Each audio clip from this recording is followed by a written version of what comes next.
తిరిగి BCN news కి స్వాగతం.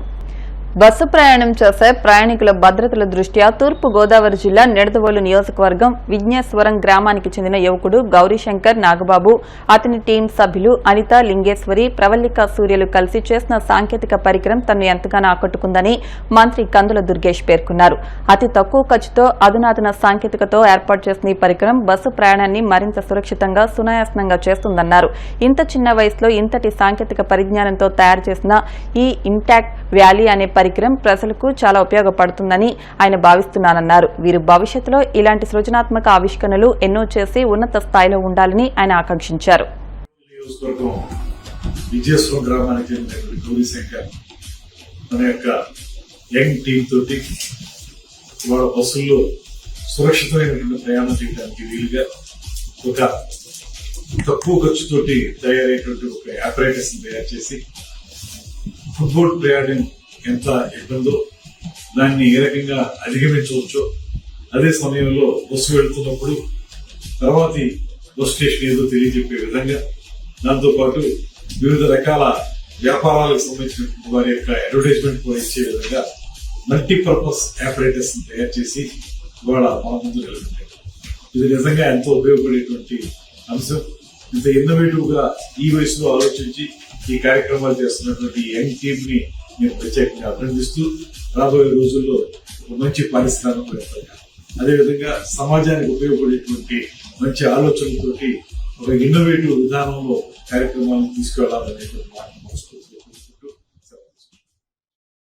తిరుపతి జిల్లా గూడూరు మండలం కొందకూరు కనుమరాయి కొండపై వెలిసి ఉన్న శ్రీ లక్ష్మీ నరసింహస్వామి దేవస్థానంలో నూతన శ్రీ సుదర్శన నరసింహస్వామి, రామానుజాచార్యుల విగ్రహాలు, రాజగోపుర ప్రతిష్ట, మహాసంప్రోక్షణ పూజలు ఘనంగా జరుగుతున్నాయి.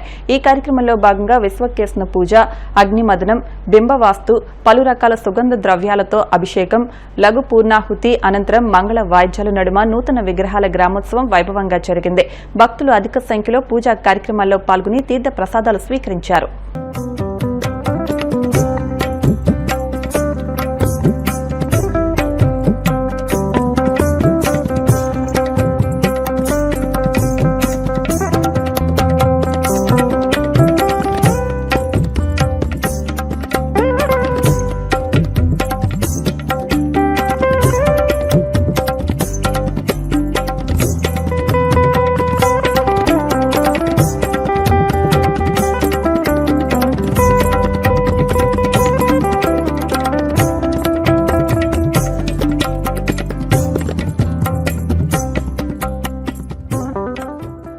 తిరుపతిలోని ఎంసీఎం పాఠశాల బైరాగి పట్టిడే విద్యార్థులకు ఉపకరణాల పంపిణీ చేపట్టారు. జిల్లా విద్యాశాఖ సమగ్ర శిక్ష ఆధ్వర్యంలో ఏర్పాటు చేసిన ఈ కార్యక్రమంలో ప్రత్యేక అవసరాలు గల విద్యార్థులకు ఈ ఉపకరణాల పంపిణీ కార్యక్రమం నిర్వహించారు.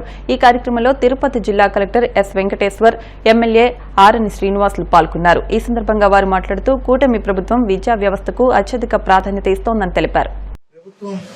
మనకి పిల్లలు ఎవరికైతే ప్రత్యేక అవసరాలు కావాలో వాళ్ళందరి కోసం చాలా శ్రద్ధ తీసుకుంటుందనేది మీకు చెప్పాలి. ముఖ్యంగా ఇలాంటి పిల్లలు ఎవరైతే ప్రత్యేక అవసరాలు ఉన్నారో వాళ్ళందరూ మన జిల్లాలో సుమారుగా 3680 మంది ఉన్నారు. సుమారుగా 3600 మంది మన జిల్లాలో ఉన్నారు. వీళ్ళందరి కోసం ఇట్లా ప్రత్యేక అవసరాలు కావాల్సిన వాళ్ళ కోసం మండలానికి ఒక భవితా స్కూల్ లెక్కన జిల్లాలో సుమారుగా 34 భవితా స్కూల్స్. ఈ భవితా స్కూల్స్ అందరూ కూడా చాలా మీరంతా పిల్లలు వాడుకోవాలి, తల్లిదండ్రులు కూడా వీటి గురించి తెలుసుకోవాలి.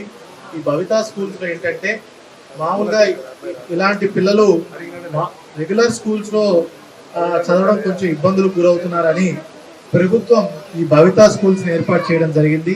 ఈ భవితా స్కూల్స్లో మనము ఇలాంటి పిల్లల కోసం ప్రత్యేకమైనటువంటి అక్కడ ఏర్పాట్లు చేసి ప్రత్యేకమైనటువంటి పరికరాలు అందించి ప్రత్యేకమైనటువంటి టీచర్లు, రిసోర్స్ పర్సన్స్ అందరూ ఉంటారు. కనుక అందరూ కూడా భవితా స్కూల్స్ ను కూడా పూర్తిగా వాడుకోవాలని నేను విన్నవించుకుంటున్నాను. ప్రభుత్వం ఇట్లా ప్రత్యేక అవసరాలు ఉన్న పిల్లలందరికీ కూడా ఇప్పటి వరకు 3000 ఇస్తున్నారు. ఈ సంవత్సరం నుంచి ట్రాన్స్పోర్ట్ కి అంటే రవాణా ఖర్చులకి 6000 రూపాయలు నెలకి 6000 లెక్కన ఈ వచ్చే విద్యా సంవత్సరం నుంచి అంటే ఈ మే జూన్ నుంచి ఇవ్వబోతున్నారు. 530 మంది పిల్లలకి మన జిల్లా వరకు ఇస్తున్నారు. ఎస్కాట్ అంటే కొంతమంది వాళ్ళ సొంతంగా వెళ్ళలేరు, ఇంకో మనిషి ఉండాలి. అట్లాంటి వాళ్ళకు కూడా ఎస్కాట్ కూడా ట్రాన్స్పోర్ట్ 6,000 నెలకు 6,000 లెక్కన మనం సుమారుగా 400 మందికి మన జిల్లాలో ఇస్తున్నాం.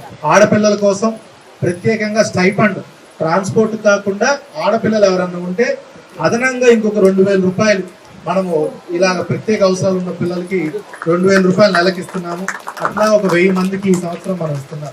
ఎవరన్నా భవితా స్కూల్కి రాలేని పరిస్థితి, అసలు ఇంట్లోంచే కదలలేని పరిస్థితి ఉంటే వాళ్లకు ఇంటి దగ్గరే కూడా మనం పాఠాలు చెప్పుకునే పరిస్థితి. అలాంటి వాళ్ళకు కూడా ప్రోత్సహించడానికి ప్రభుత్వం 3,000 రూపాయలు అట్లాగా కూడా ఆ పిల్లలకి ఇస్తుంది. ఎన్నో రకమైనటువంటి ప్రోత్సాహకాలు ఇస్తుంది. ఎందుకంటే ఇలాంటి మనకి అంటే మనం దివ్యాంగులు అంటాం, ఇలాంటి పిల్లలు బాధపడే వాళ్ళందరికీ కూడా ప్రభుత్వం తోడ్పాటునిస్తే వాళ్ళు కూడా సమాజంలో మిగతా వాళ్ళలాగా బాగా చదువుకొని ఉన్నత శిఖరాలకు ఖచ్చితంగా వెళ్ళగలరు. తల్లిదండ్రులు కూడా మీరు వాళ్ళకి ఆ సపోర్ట్ చేయాలి. మీరు చేస్తే ప్రభుత్వం కూడా మీకు ఎంతో అండగా ఉంటుంది. వీళ్ళందరికీ కూడా చాలా స్ట్రెంత్ అబిలిటీస్ ఉంటాయి. అన్ని కూడా మీరు గుర్తించి వాళ్ళని ఇబ్బంది పెట్టకుండా వాళ్ళ అవసరాల మేరకు మీరు కొంచెం కష్టపడినట్టయితే ప్రభుత్వం కూడా మీ వెన్నట్టుండి అన్ని రకాల సపోర్ట్ చేస్తుంది. చాలా సంతోషంగా ఉంది. 18 సంవత్సరాల లోపల ఉన్న విద్యార్థులకు ఆల్ మైకా మ్యానుఫ్యాక్చరర్స్ కార్పొరేషన్ వారి ద్వారా SSR, CSR ప్లస్ SSA భాగస్వామితో దాదాపు 421 మందికి వాళ్ళ అవసరాలకు తగినట్లుగా ట్రై సైకిల్స్ కానీ, మోటార్ సైకిల్స్ కానీ, మిగతా పరికరాలు కూడా ఇవ్వడం మన ప్రభుత్వం యొక్క చిత్తశుద్ధి అనేసి కూడా ఈ సందర్భంగా తెలియజేసుకుంటున్నాం. అంతేకాకుండా ఎన్డీఏ పార్టీ ఏర్పడినప్పటి నుంచి కూడా మన రాష్ట్రంలో మన గౌరవ ముఖ్యమంత్రి నారా చంద్రబాబు నాయుడు గారు, ఉప ముఖ్యమంత్రి పవన్ కళ్యాణ్ గారు ఇద్దరు కూడా వీటిపైన రాష్ట్రాన్ని అభివృద్ధిలో తీసుకురావడానికి ఇద్దరు కూడా చాలా ఆర్గనైజేషన్లు కృషి చేస్తున్నారు. ముఖ్యంగా ఈ విద్యాశాఖ దీనిపైన యువ నాయకులు మన లోకేష్ గారు పెను మార్పులు తీసుకొస్తున్నారు. విద్యాశాఖలో పిల్లలకు, వికలాంగులకు ఇటువంటి అవసరాలకు అన్నింటికి కూడా ముందు చూపుతో ఆలోచించి మన లోకేష్ గారు కూడా మంత్రివర్యులు విద్యాశాఖ మంత్రివర్యులు లోకేష్ గారు కూడా చేస్తున్నారని అసలు ఈ సందర్భంగా తెలియజేసుకుంటూ, అంతేకాకుండా మన ప్రభుత్వం ఇచ్చిన మాట Super 6 దానికి కట్టుబడి ఇచ్చిన ప్రతి మాటను నెరవేరుస్తూ మన రాష్ట్రంలో ముందుకు వెళ్తున్నారు. చెప్పిన మాట ప్రకారం పెంచిన పెన్షన్లు కూడా 3,000 నుంచి 4,000, పాత అరియర్స్ ఇవన్నింటినీ కూడా ఒకేసారి ఇచ్చిన ఘనత ఎన్డీఏ కూటమి ప్రభుత్వం గౌరవనీయులు నారా చంద్రబాబు నాయుడు గారు ముఖ్యమంత్రి గారు తెలియజేసుకుని ఈ సందర్భంగా మరొకసారి తెలియజేసుకుంటూ, బాపట్ల జిల్లా మార్టూల్లో జిలెటిన్ స్టిక్స్ నిల్వ కేసులో పోలీసులు ఇద్దరిని అరెస్ట్ చేశారు. దాసం హనుమంతరావుతో పాటు మరో వ్యక్తిని అరెస్ట్ చేసి గిడ్డంగిలో నిల్వ ఉంచిన 7.5 టన్నుల జిలెటిన్ స్టిక్స్ స్వాధీనం చేసుకున్నట్లు బాపట్ల డీఎస్పీ రామాంజనేయులు తెలిపారు. దాసం హనుమంతరావు సంబంధికుల పేరు మీద బల్లికొరవ మండలంలో ఉన్న ప్రసన్నాంజనేయ గ్రానైట్ ఫ్యాక్టరీ, నాగరాజుపల్లిలో ఉన్న గోదాంలో డీఎస్పీ, మార్టూరు, సంతమాగులూరు, ఇంకోలు సీఐలు, అగ్నిమాపక సిబ్బంది, రెవెన్యూ అధికారులు సోదాలు చేపట్టారు. ఈ క్రమంలో గ్రానైట్ ఫ్యాక్టరీలో అక్రమంగా నిల్వ ఉంచిన 2,300 నిషేధిత ఎలక్ట్రిక్ డిటోనేటర్లు బయటపడ్డాయి. వాటిని స్వాధీనం చేసుకున్న పోలీసులు దర్యాప్తును ముమ్మరం చేశారు. హైదరాబాద్ నుంచి ఫుల్ లోడ్ ఉన్నటువంటి వెహికల్ లో అనాథరైజ్డ్ గా ఎక్స్ప్లోజివ్ మెటీరియల్స్ తీసుకొని హైదరాబాద్ నుంచి 18వ తారీఖు మన నాగరాజుపల్లికి వచ్చాడనే సమాచారం మేరకు పక్కాగా మేము 19వ తారీఖున ఉదయం మా మార్టూరు సిఐ శేషగిరావు గారు, అలాగే ఇంకోలు సిఐ, అలాగే మా సంతమావులూరు సిఐ వెంకట్రావు గారు ఆ ఇన్ఫర్మేషన్ తోటి మన నాగరాజుపల్లి రోడ్లో ఉన్నటువంటి 135/7, 137/7 సర్వే నంబర్లో ఉన్నటువంటి మిడాల నాగ వేణుగోపాల్ గారి పొలంలో ఉన్నటువంటి మ్యాగజైను గోడౌన్ దగ్గరికి వెళ్ళడం జరిగింది. ఆ గోడౌన్లో ఉన్నటువంటి స్టాకు వెరిఫై చేసుకోవటం, ఆ లైసెన్స్ ఎవరి పేరు మీద ఉన్నది, ఇవన్నీ కూడా విచారించిన తర్వాత అక్కడ ఉన్నటువంటి ఆధారాలను బట్టి ఆ ప్రాంతం అంతా కూడా మిడాల నాగ వేణుగోపాల్ గారికి చెందిందని, అతను ఎక్స్ప్లోజివ్స్ కొనుక్కొని స్టోర్ చేసుకొని అమ్ముకునే విధంగా లైసెన్స్ పొంది ఉన్నాడు. కానీ ఆ ప్రాంతంలో దాసం హనుమంతరావు గారు వ్యాపారం చేస్తూ ఆయన లైసెన్స్ ని అద్దెకి తీసుకొని, అంటే లీజుకి తీసుకొని వ్యాపారం చేస్తున్నట్టుగా క్రియేషన్ చేస్తుంది. లైసెన్స్ అనేది నాట్ ట్రాన్స్ఫరబుల్. ఎక్స్ప్లోజివ్ లైసెన్స్ ఎవరి పేరు మీద ఉందో వాళ్లే వ్యాపారం చేసుకోవాలి. ఒకవేళ వ్యాపారాలు లేకపోతే వాళ్ళు లైసెన్స్ క్యాన్సిల్ చేసుకోవాలి. లేదా దాసు హనుమంతరావు గారు వ్యాపారం చేస్తున్నారు కాబట్టి ఆయన లైసెన్స్కి అప్లై చేసుకొని దానికి తగ్గ గోడౌను, దానికి తగ్గటువంటి ఎక్స్ప్లోజివ్స్ ట్రాన్స్పోర్ట్ చేసుకునేటువంటి వెహికల్స్ ఏర్పాటు చేసుకోవాలి. అంతేగాని ఒకళ్ళ లైసెన్స్ ఇంకొకళ్ళు అద్దెకి తీసుకోవడం, లీజుకి తీసుకోవడం కానీ, అధికారనామాలు కానీ చెల్లవండి. మోరోవర్ ఇక్కడ విచారిస్తే ఈ హనుమంతరావు గారికి వారికి బ్రదర్కి సంబంధించి చీమకుర్తిలో కూడా ఇంకొక లైసెన్స్ మరి అక్కడ వ్యాపారం చేస్తున్నారు. అలాగే ఈయన మా ఇంట్రాగేషన్లో ఆయన తెలియపరిచిన విశేషాలు ఏంటంటే హైదరాబాదుకు సంబంధించినటువంటి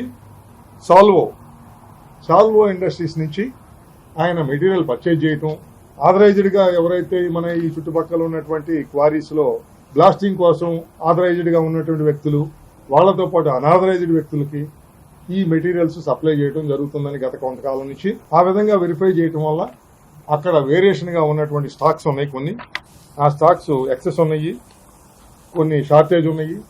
అందువల్ల అక్కడ ఉన్నటువంటి స్టాక్ అంతా కూడా మేము మధ్యవర్తుల సమక్షంలో సీజ్ చేయడం జరిగింది.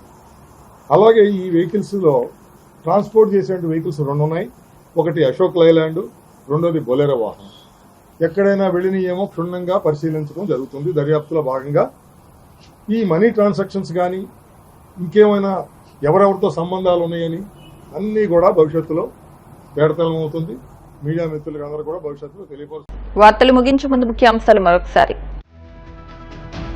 మే 2న అమరావతిలో ప్రధాని మోదీ పర్యటన. సుమారు 1,00,000 కోట్ల రూపాయల విలువైన అభివృద్ధి పనులకు శ్రీకారం చుట్టనున్నారని మంత్రి పయ్యావుల వెల్లడి.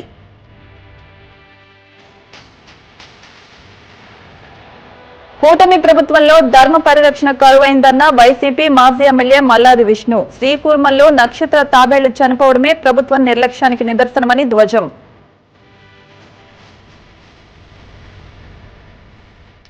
వైసీపీ ఎమ్మెల్సీ అనంతబాబు చుట్టూ బిగుస్తున్న ఉచ్చు. డ్రైవర్ సుబ్రహ్మణ్యం హత్య కేసు పునర్విచారణకు కాకినాడ జిల్లా ఎస్పీ బిందు మాధవ్ ఆదేశాలు.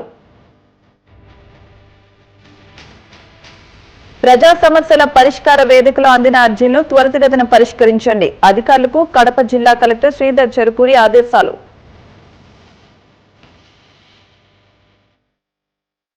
ఈ వార్తలు ఇంతటితో సమాప్తం.